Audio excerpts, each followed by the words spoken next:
This conference will now be recorded.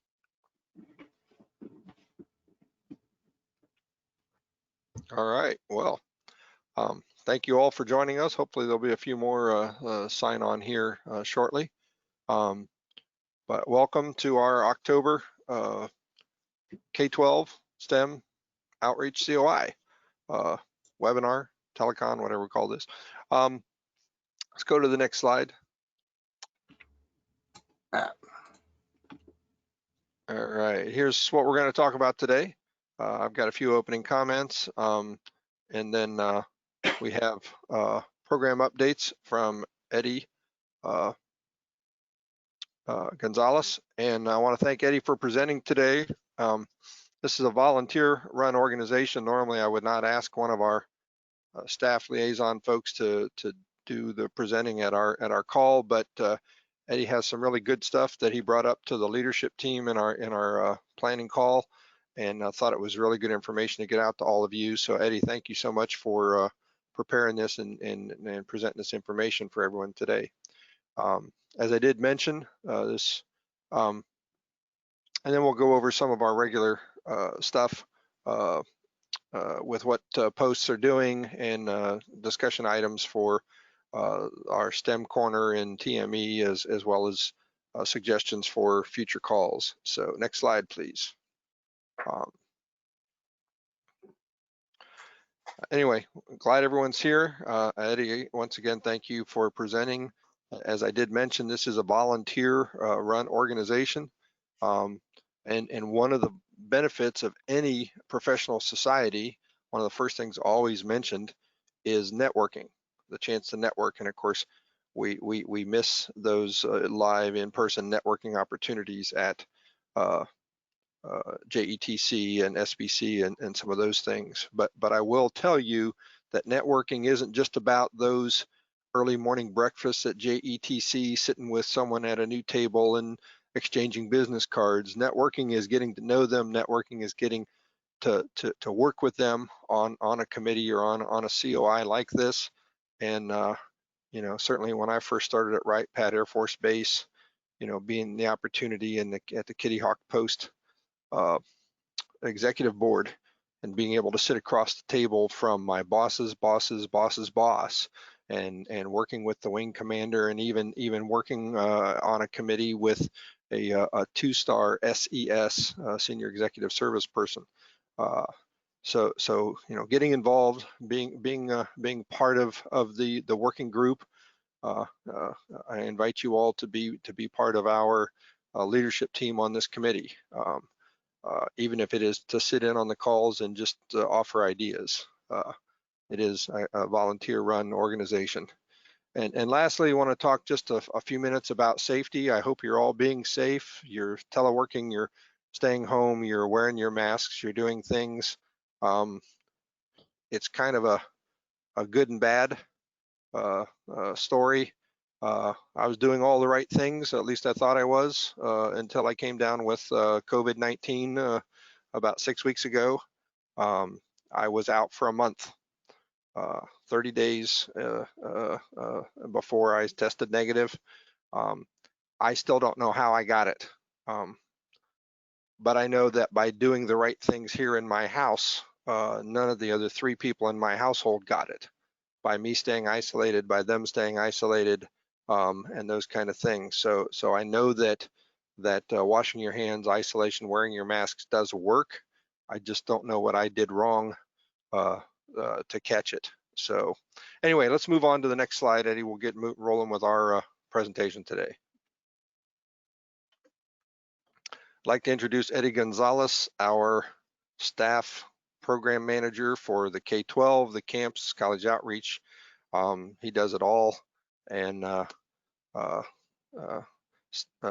staff member extraordinaire. Eddie, take it away. Thank you, sir.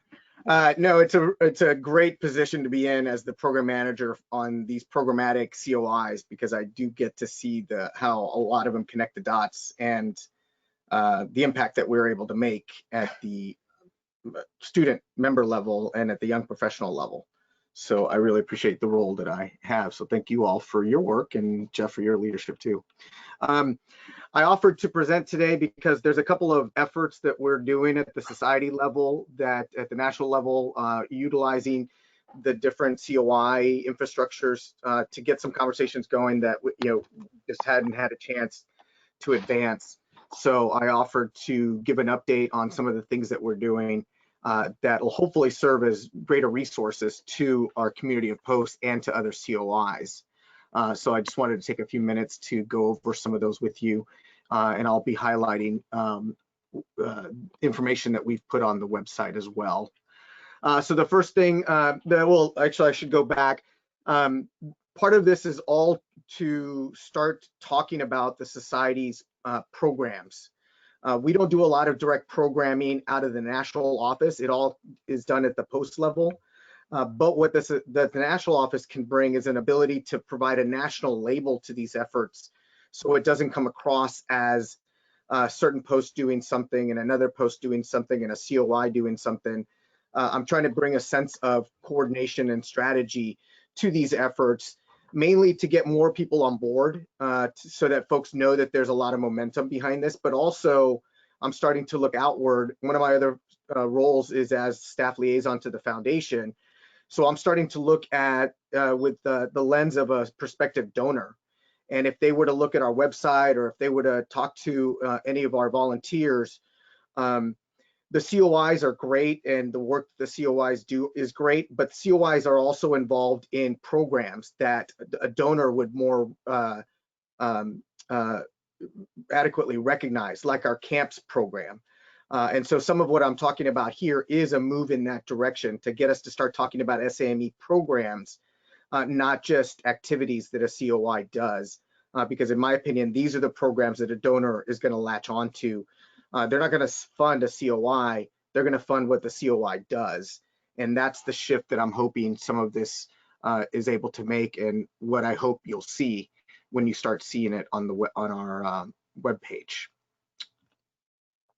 So to start, I really want to capitalize on the fact that we have a pretty robust student member category, and it's both highlighting the student aspect and the value that a student brings to SAME's members, but also highlighting the membership aspect of what students enroll to become. So as I go, I'm going to be showing you the relevant webpage so you can see what I'm talking about. So our first step really in being more welcoming of students is to create a student landing page, so that when anybody is interested, or there's somebody that's asking about our organization, there's a place you can point them to. And now there is. You can get through this from the STEM COI page or from the College Outreach COI page, and I'll show you those links in a second. But this is meant to be a primary resource for any student member that's considering, any student that's considering membership, and then those that are already members that want to know more about the value of their membership. So it's just a general, and obviously these are all placeholders. There's so much more that is going to need to go in these toolkits, resources, but what I'm really trying to create is the entry point that then motivates us to think about, oh, what else should we be putting in here? Well, we should have a link to our internships. Oh, well, that's here. Those are the kind of connections that I now want us as a national office with the COIs as an extension to be helping us connect some of these dots. And I'm open to questions too. I'll leave the chat box open so I can monitor, but feel free to just interrupt me if you have a question as we go. But from here, ideally, a student not just goes to register or to apply, but it walks them through all the different things that is available to them. Our virtual student chapter, that's another page that I still need to create. Our student chapters is another page that I still need to create. But this at least gives them the available information for those two elements. Internships, we have a huge project right now to redo our job center. And the internships, there is a way to upload internship opportunities for free versus paying for the professional jobs. But this now need to be marketed to our sustaining members. You know, I need to work with our marketing team and our liaisons to our sustaining members to get them to identify their internships for our student members. I want our student members to be viewed as a go-to community of up and coming leaders that they should value as resources. Scholarships and mentoring I'll mention in a second, but also highlighting that this is their way to access government and industry. We are the organization that represents our industry, and we want them to feel like they are a part of it and being able to access it as well. Education and training is something that we are just now starting to promote to our student members. We've sent a couple of e-blasts to our student members highlighting SBC. For anybody that doesn't know on the call, please remember that registration to all our national events, JTC, FM workshop, small business conference, is free to student members through the undergraduate level. We do not categorize graduate students as student members the way we do our structure. So anyone below a graduate student through high school can register and attend any of our conferences for free.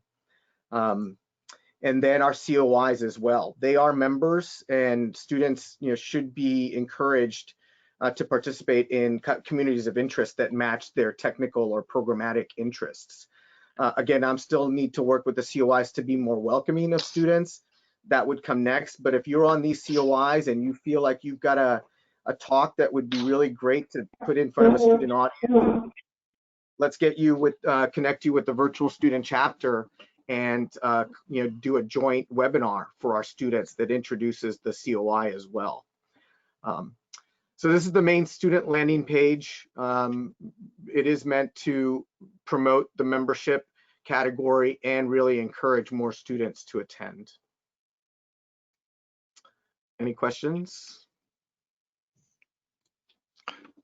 When you say landing page versus a COI, how do you navigate to that from our homepage? Is it under get involved, stay connected? Yeah. There are a couple of ways. Thanks. So the easiest way for an outsider to get to it, if they are looking to investigate student membership, is they would follow the Get Connected, Be a Member, and then go to Student Members. And if they click that, it takes them to the student member landing page. Eventually, this will be two different pages: a welcome page explaining member benefits to prospective members, and then a members only page that would have resources that only student members can access in order to really provide that value of being a member. But since we're just starting to get this on paper, right now it's just the invitation and a summary of the different benefits. Okay, thanks. Yeah, and then as I mentioned, you can get there from the K-12 COI page under student members, learn more, and then join takes you right to the link, and then the college outreach COI page as well. I need to create a quick link section for the K-12 STEM one, but this one has a student member section that provides the same summary and the same links. But that highlights the fact that what we are trying to do now is have everything point to everything else that's relevant. I think one of the challenges with our COI structure is once you get to the COI, you're kind of at an endpoint in information. If it isn't on that page, there aren't a lot of COIs that then take you to a programmatic page. So what we're trying to do is create the programmatic pages and then point back to the COI pages and vice versa, so that everybody can always find their way to the information we want. If there are more links that need to be made, definitely let me know, and I can work with our web manager to connect any of the pages we need.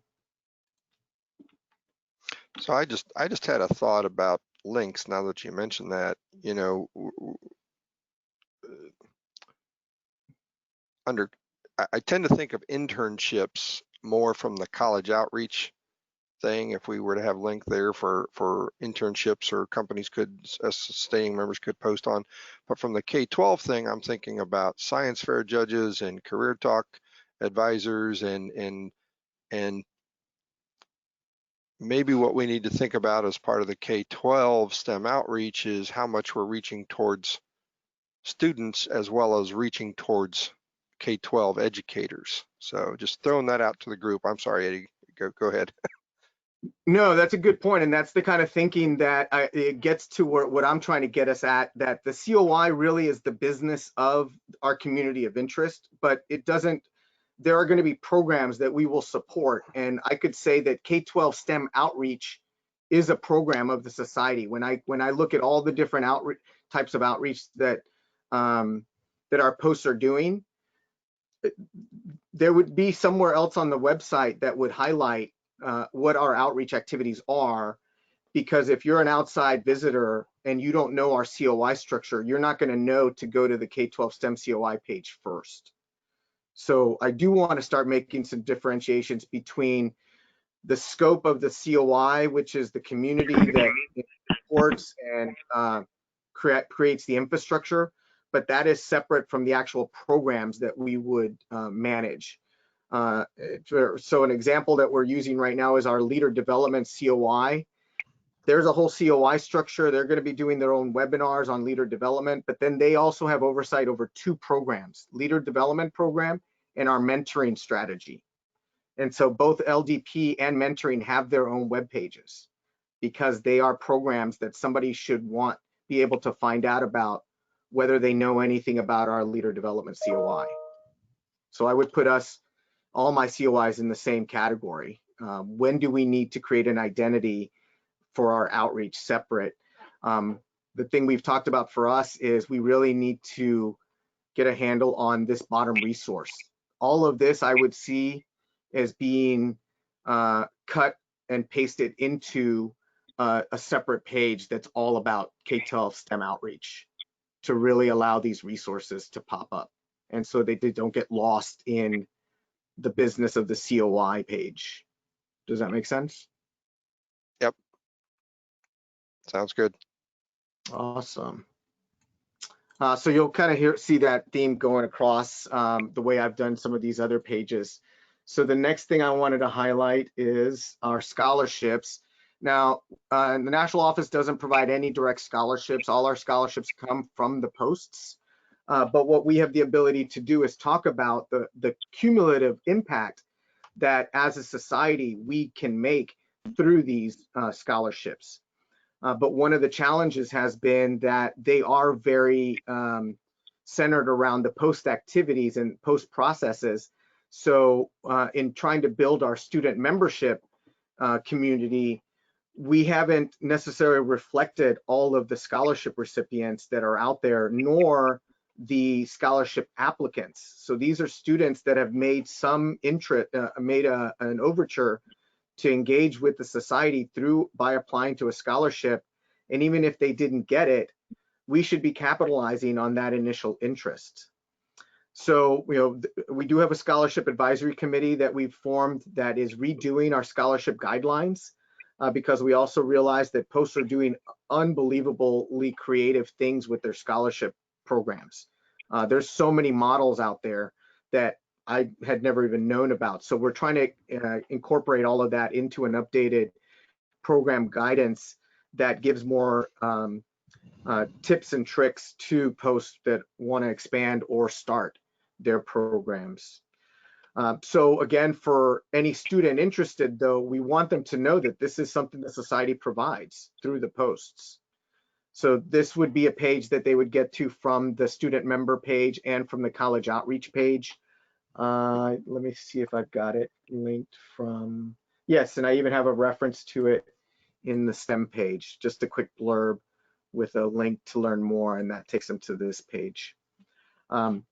This is serving 2 purposes. One, to advertise what we're doing, but right now, the only way to find out if there's a scholarship is they got to go to the Find a Post and find the individual post near them. So we give them that guidance here on, other posts issue scholarships directly. Please go to the Find a Post page. The other purpose this page is serving for us, though, is that we have piloted having posts run their scholarship application processes through our database, so that we can capture applicants and recipients right from the very beginning. San Diego Post did it with their scholarship program back in January, and we are right now running the, I shouldn't say running, we are processing, sorry, that's even a bad word.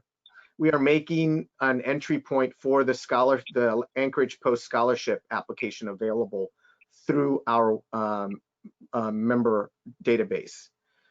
So if you were a student and you wanted to apply, you would log into your member account and you'd see the section on scholarships. You'd see the Alaska Scholarship application link. You'd click on that. It would pre-populate some of your member data already, or it would give you instructions on how to be a member first, because you have to create a member account to apply. And then it runs you through the application, and it creates a PDF of the application that the review committee, when they log into their member account, they'll have permission to access all of the applications. So it's we're hoping it's a win-win, that it helps organize the posts process and giving them a national link that they can promote. And it helps us by capturing those individuals that then we can convert to full-time student members and engage them that way. So is the eventual goal for all posts to use this web page for their process? Only if it would be of value to posts. We know that there are posts that have scholarship programs that are pretty significant, and they have quite a lot of infrastructure. My end goal is to get the data of their recipients and their applicants. So this would be a way to do that up front. If a post would rather just run their own, and that's fine for them, my goal would then be to at least get have all of their applicants be entered into our system as student members. Part of the guidance is going to be, we think that posts should require SAME and post membership in their applications, but we don't run these programs. You know, that would be a guidance, and it would still be up to the post to define their criteria and their parameters. Okay, great. Thanks for that. Yeah. If you are a post that are interested in investigating this and you're well in advance, we would need probably about a 4 to 5 month advance on your process to work with Natasha to get your application built into our system so that you could utilize this. So we're definitely open for other volunteers that are interested. And then for posts, this would also be where you could get scholarship guidance. And again, at some point, this would be split so that the scholarship guidance that's more post-focused would be separate, and the scholarship application information, which is more student-focused, would be separate. But you know, the low-hanging fruit was really, let's create a page so we can start organizing ourselves around this. And all the links are on my slides, so which we'll post on the STEM COI page after this.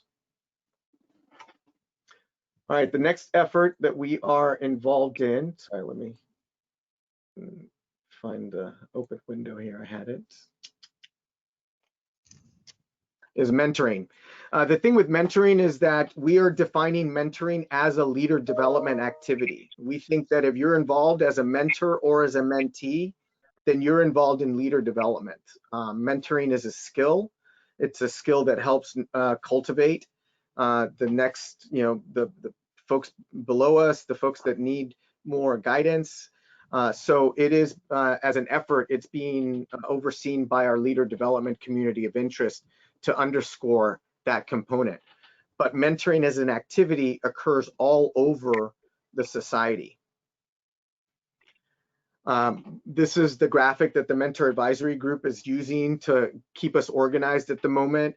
And it was really meant to highlight the amount of mentoring that we are already doing, and yet we hadn't had a singular strategy that pulled all these pieces together and then allowed those components to see how they all connect to each other.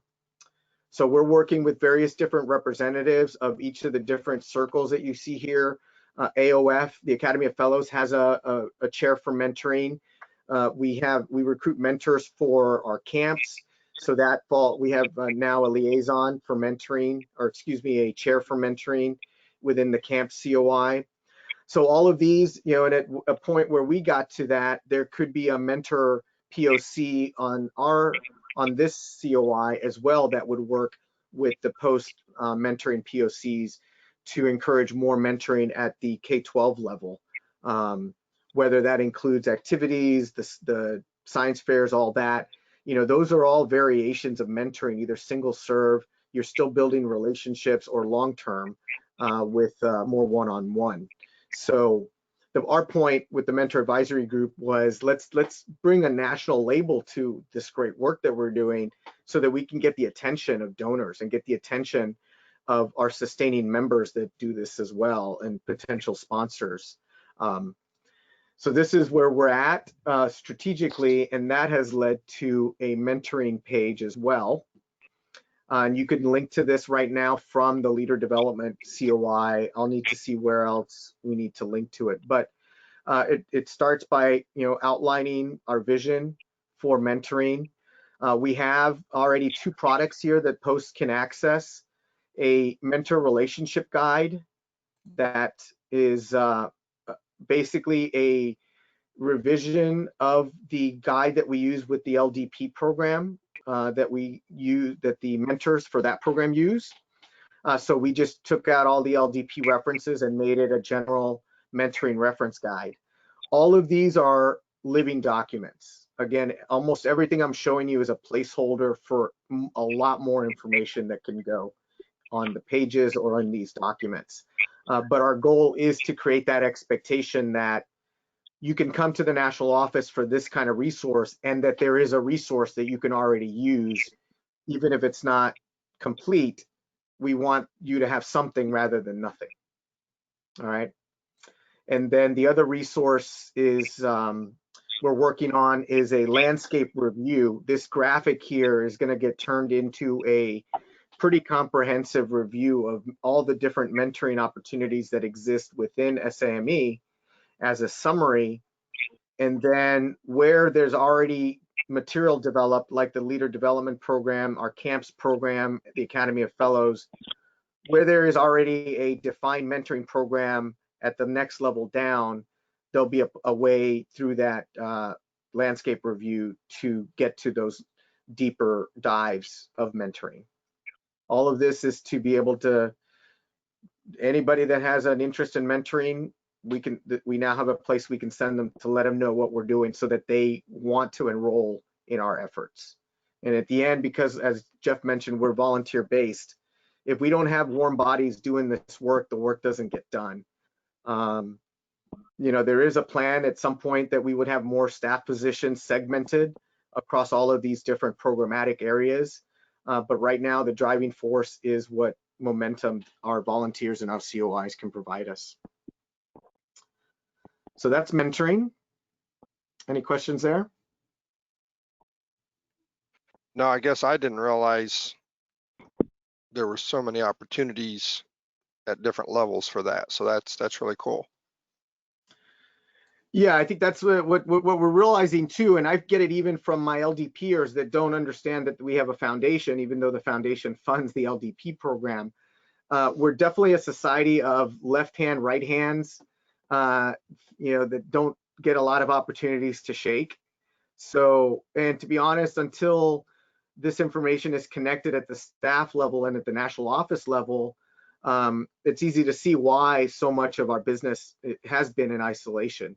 The posts are really great at what they do. The COIs are great at what they do, but there aren't a lot of opportunities we have where there's cross-pollination. Our national conferences are great too, but there's so much else going on that it's hard to highlight some of these things in with all that going on. So we're hoping this starts getting us towards this holistic view of some of these efforts. Is there a resource for matching up mentors with mentees? No, that is the big hot potato that you've identified, that the Academy of Fellows has made themselves available through their chair, Filios Angelides, that if anybody wants a mentor, they can contact Filios, and just organically, they'll try to match people up. But from the mentoring advisory group, we have discussed at what point do we need to submit a budget request, because it's really going to take a technology to allow us to do it effectively and efficiently. The hesitance right now is that we are RFPing a new member database. So we're really not going to be able to investigate an interim technology solution for matching until we know what our end database is going to look like. I worked on another project where I built my own speakers bureau that did some of that functionality, but it did highlight that to do it well, you need to be able to have a technological way of connecting a mentor and a mentee so that you can make good matches. Otherwise, the system would just get overwhelmed if it's done organically. But that is definitely on the our top list of, next things that we would need to address if we really wanted mentoring to take hold. Hey Eddie, this is Stan Farms. So you were talking about from a national level of trying to connect mentors and mentees. Yep. Okay.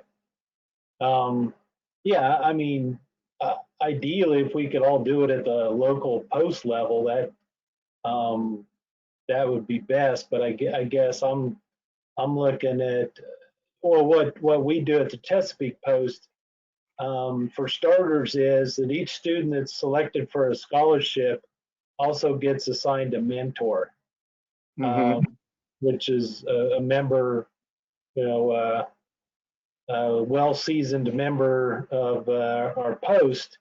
And we use the term mentor pretty lightly and informally, because we're not trying to cram anything down the student's throat, but it's just somebody that's there for them, that checks in with them periodically. So I guess what I'm thinking of from a national level, what I'd be very interested in was some guidance from you on how we can be better mentors, or maybe some parameters to operate in,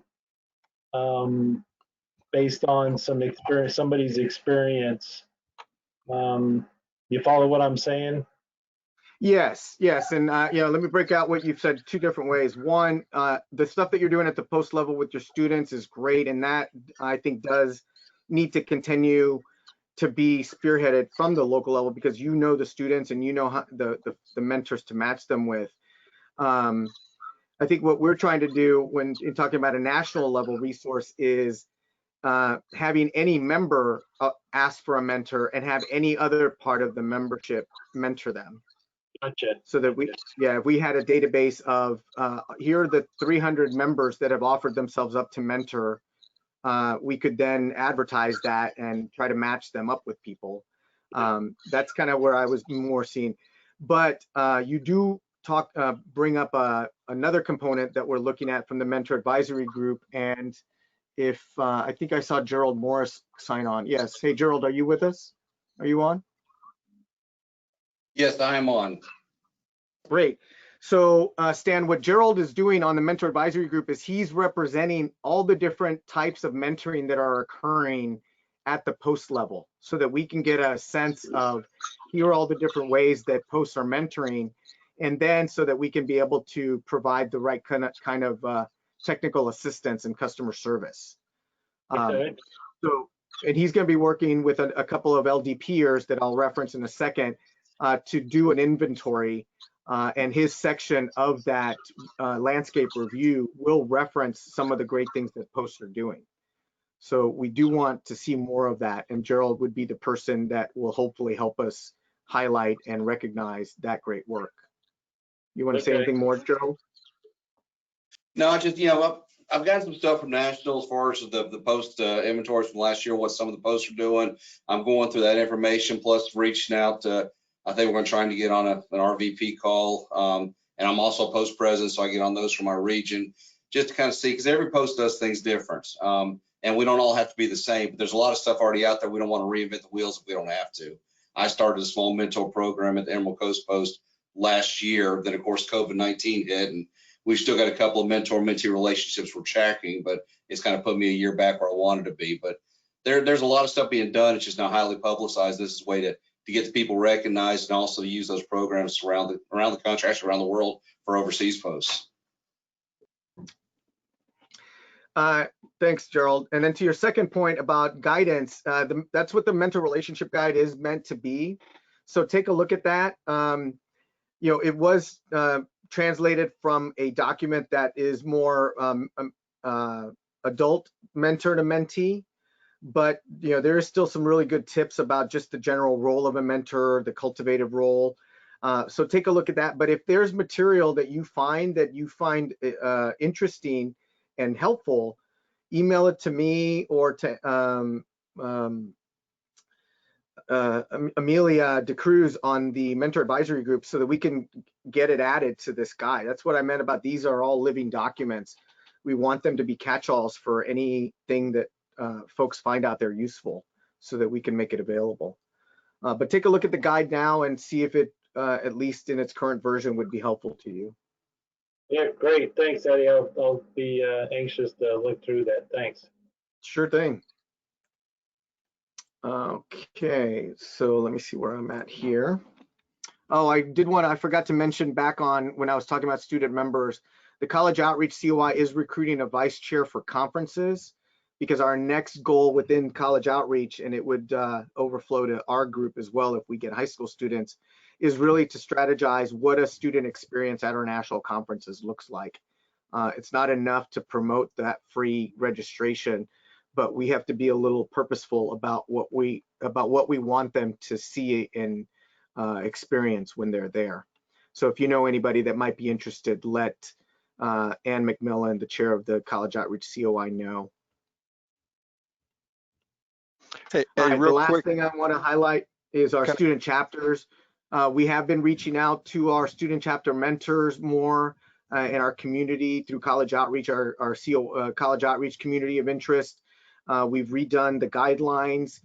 We accounted for all of the student chapters that are in existence. So if you go now to the Find a Post page, come on. You'll see a separate tab of student chapters. So these are now chapters we have verified. We've been in contact with their leadership. We know who their chapter mentors are. And it's a much more realistic list. If you have a chapter that is active and not on this list, let me know, because that means we have not gotten a status report from your student chapter in a while. The status reports are what we're using to ensure we have accurate and current information for the student chapters that are in existence.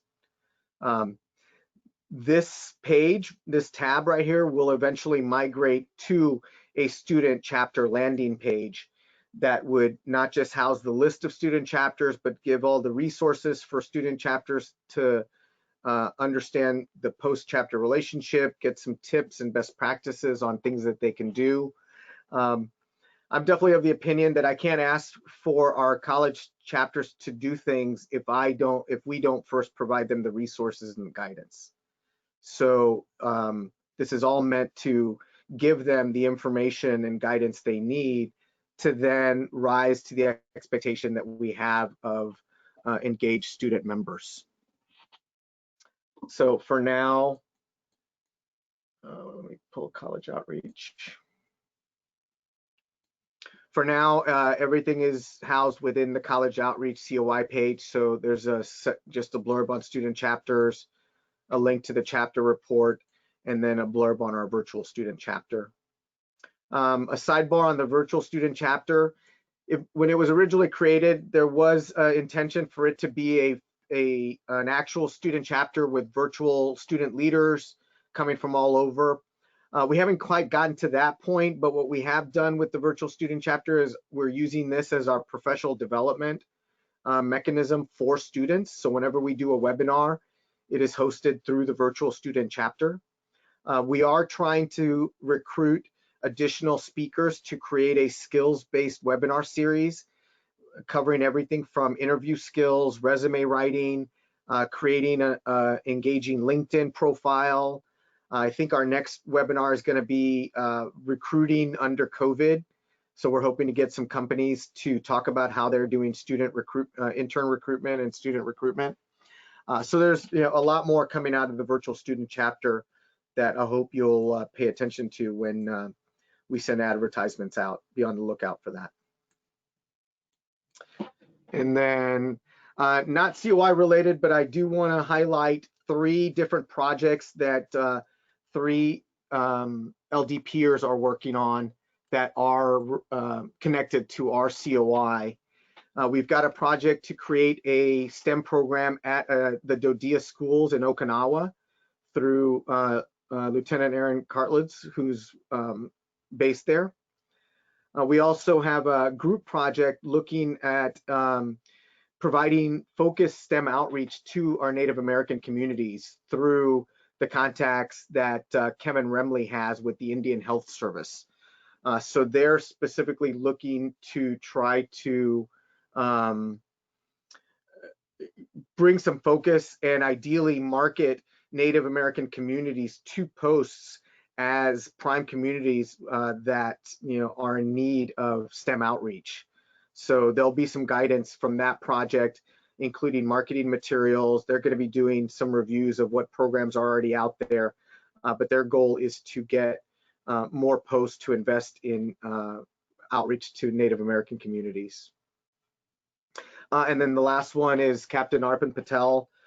He's going to be working with a number of different COIs to map out the different pathways that a student travels from whatever entry point through to young professional. On the college outreach side, we are also understanding that we have a responsibility to ensure a transition from student member to young professional as a way of keeping these folks in the membership community. But a lot of what we do is very insular along the way between COIs, between posts. So his project is going to be looking at all those different pathways and see if he can bring some definition to including all the different post-secondary places that students go to, 2-year colleges, trade schools, the academies. I think what we want to highlight is that there isn't just one type of student that comes to SAME. The reality is we have several different types and they all have value and they all need to be customer serviced appropriately. So I think. So I have a quick question on those 3 LDP projects. Yes. The third one there for Captain Patel for student chapter engagement. Yeah, there would be some K-12 involvement there, but that to me appears that it would be mostly focused with the college outreach COI, with the student chapter being a college chapter. We're not doing any K-12 chapters at this point. This isn't chapter related. Oh, sorry. This is bolstering chapter engaged. Sorry, it should be and student members. Okay, well, but the first 2 very much focused in the same things that we're doing, and I wanted to make sure that we as a community of interest are supporting their projects as well as engaging and getting information from them, information that we can share amongst our community. So I guess is that up to me to reach out to these folks and say, hey, we have the entire society's resources available through reaching out contacts to STEM K-12 POCs, or are they already planning to engage with us as their projects get going here, or how's that going to work, Yes, it's up to them to engage with you. And we already had a discussion with the Native American Project about one of the things Colleen is going to be doing is taking on those resources that are at the bottom she's doing the research part of the project. So Jeff, you and I, we talked about her redoing the tabs at the bottom of our page. Right. So, I mean, so it's that kind of interaction that we'll have with them. They're running their own project, and with Arpon, for him, yes, it would be him understanding what K-12 outreach is happening so that he sees where all the entry points is. Because for his project, I see us being just as integral because we represent the unknown entry points that we never capture, the science fairs, the robotics competitions. You're right. I wasn't thinking about those entry points, but many of those come well below the student chapter. Okay, with this is not science fairs, with scholarships.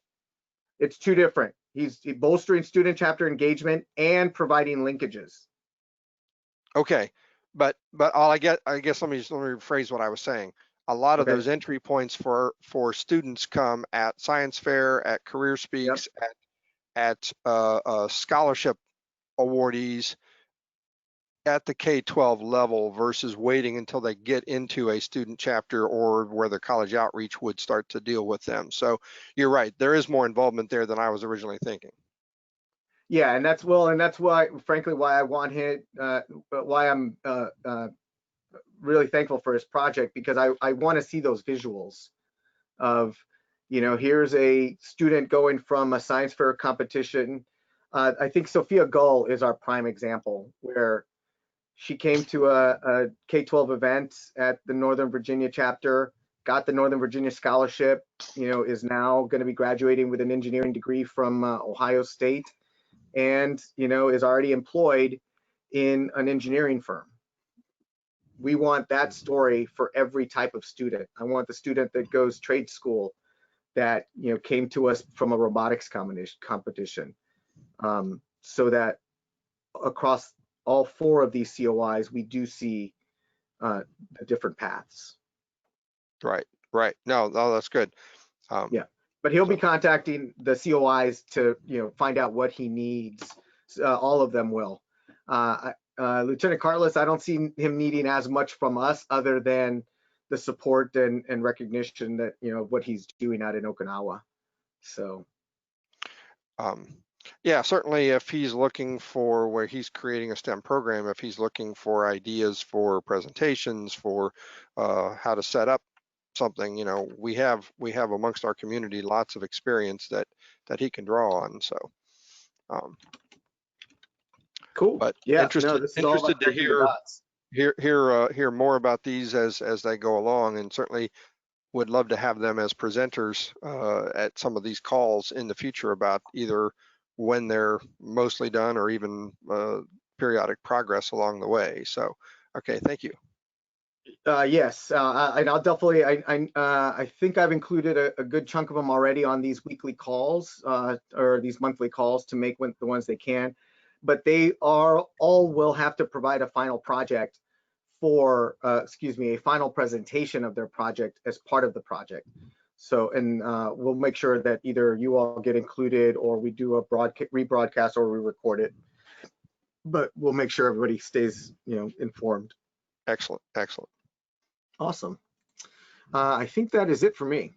Okay, next slide. Okay, so as we mentioned earlier, we're always looking for volunteers. We're always looking for folks to be part of our leadership team. We have some designated leadership roles per our charter that we're still trying to fill. The SAME Foundation Liaison, the Virtual Student Chapter Liaison.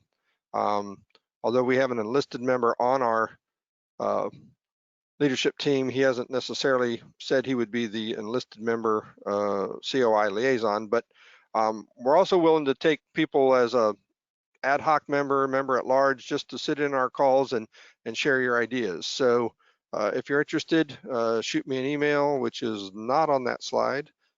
I'll have to add that next time.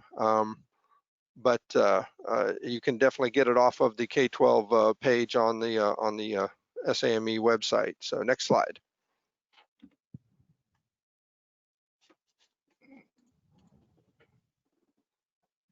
We're really running short on time here. I want to come, let's skip this for just a moment and come back to this. I want to touch one other thing real. Always looking for STEM corner ideas. The next K-12 STEM or STEM corner for TME is due when? I should have that date in front of me and I don't. I think it's November 15th. So does anyone out there have a STEM activity that their post is done that they would like to see featured or highlighted in the STEM Corner article? Now's your chance, speak up.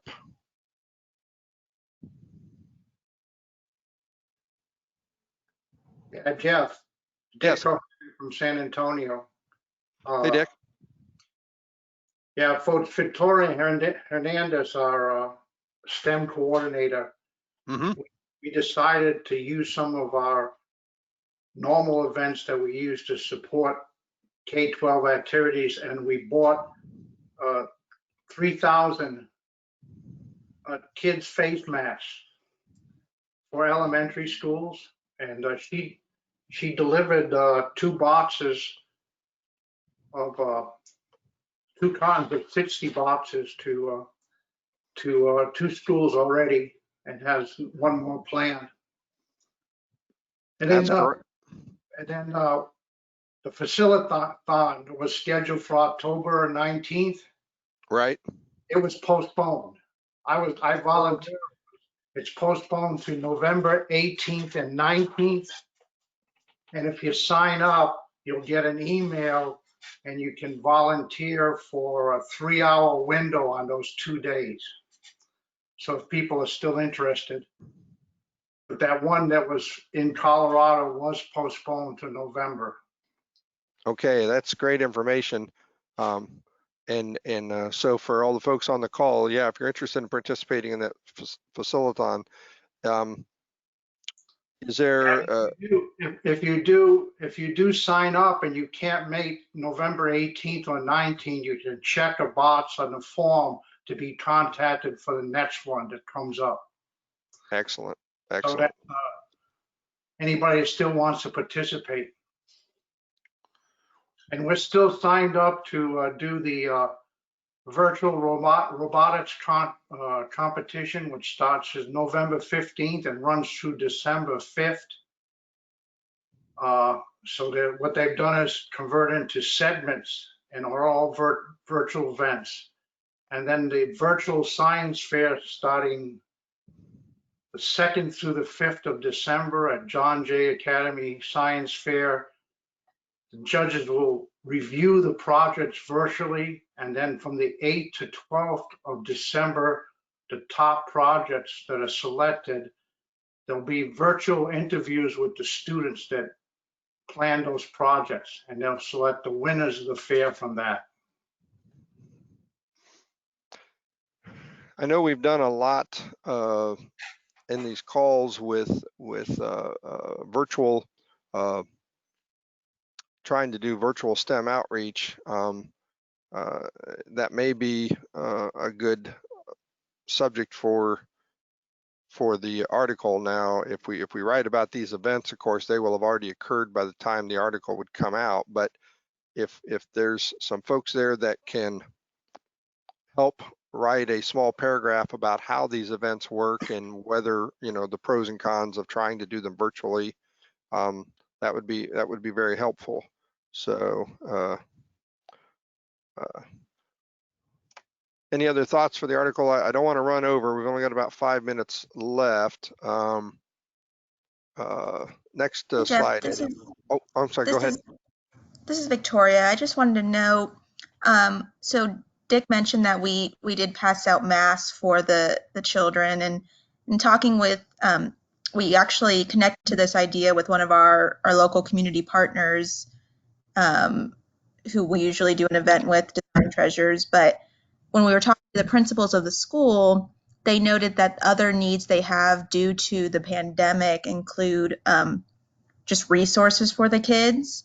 Right. In terms of, you know, if kids have hands-on activities, they're not able for the while there, they were limiting hands-on activities, but that became a problem because younger kids need a lot of those type of activities. So blocks and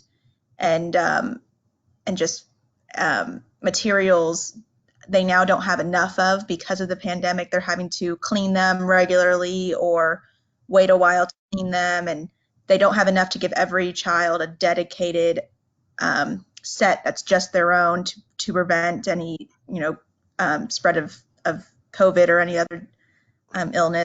So that is something that we've heard from schools now, that they're running low on supplies, I guess. That's a great idea. Putting some of the post resources towards helping bolster those supplies versus physical bodies volunteering. That's a great idea to put out in the article as the school year goes on. That's not going to change. So Victoria, I might contact you offline here and see if we can start to work up the outline of an article for that. Does anyone else have any quick thoughts on a next STEM corner article? Let's go to the next slide, Eddie.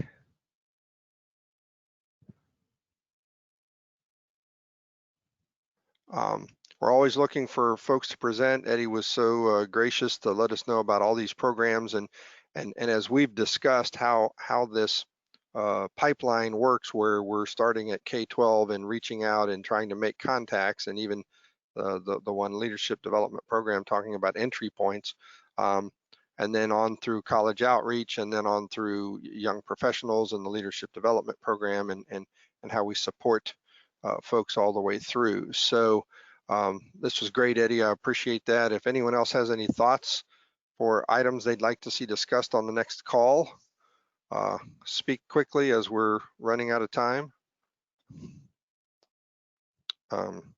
If you're interested in joining our leadership team, where we discuss the COI as a whole and also plan kind of what's going to be on the next call, please contact me via the website.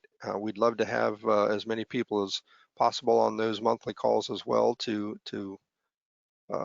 get everybody's ideas. Next slide. Got just a minute or two here. And is there anything that a post needs or wants to bring up now? This is kind of the around the table, around the room. Last question.